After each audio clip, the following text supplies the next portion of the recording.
হ্যাঁ, আরে নেট থেকে শিখা যায় না। এই যে মোবাইল, এক হাত লম্বা এক মোবাইল, দেখেন না কতদিনে মোবাইল উঠেছে, ভিডিও করে, ছবি দেখে। আরে এইভাবে দিন শেখা যায়? হ্যাঁ, পুরো আপনি ভিডিও করে তো ঘরে নিচ্ছেন, তো ঘরে শোনাবেন, তো চেহারাও দেখাবেন, ওয়াজও শোনাবেন স্ত্রীকে, সওয়াব হবে না গুনাহ হবে? তাই আল্লাহর রাস্তে এই যে লম্বা লম্বা মোবাইল, এগুলো ভাই আমরা কমাই, এগুলোর ব্যবহার কমান। এগুলো যারা ব্যবহার করে ওরা চোখের গুনাহ থেকে বাঁচা অনেক কঠিন।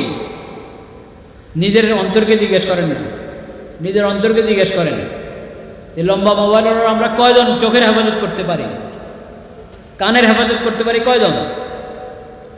জরুরতের জন্য বটন সেট ছোটগুলো নেন, যেটাতে টাচ নাই, নেট নাই। এই বড় বড় মোবাইলগুলো যদি আপনি নেটের মধ্যে অমুকের বয়ান শুনুন, তমুকের বয়ান শুনুন, কাদিয়ানি অনেক ওয়াজ কর্ণওয়ালা আছে। নেটে আপনি যদি ইসলাম সম্পর্কে জানতে চান, ইসলাম দিয়ে সার্চ দেন, হ্যাঁ, যারা মোবাইলওয়ালা ওরা তো সার্চ শব্দ বুঝে নিশ্চয়ই। আপনি ইসলাম শব্দ দিয়ে যদি ওখানে টিপ মারেন, বের হবে।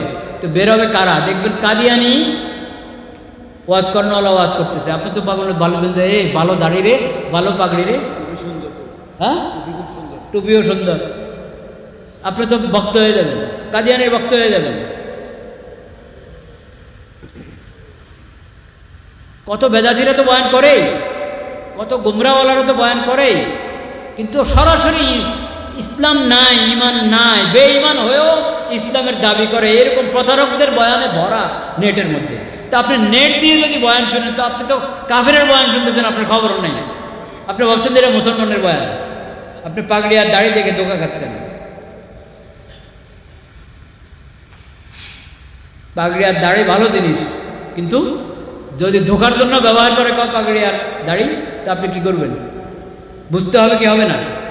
নিজে নিজে তো বুঝবেন না, আলেমদের সোহবতে আসলে বুঝবেন। আল্লাহ তৌফিক দান করেন। ঘরে বসে বসে দিন শেখার চেষ্টা করেন না। আহলে সুন্নাত ওয়াল জামাতের অনুসারী, শরীয়ত সুন্নাতের অনুসারী আলেমদের সোহবতে এসে, কাছে এসে দিন শেখার চেষ্টা করেন।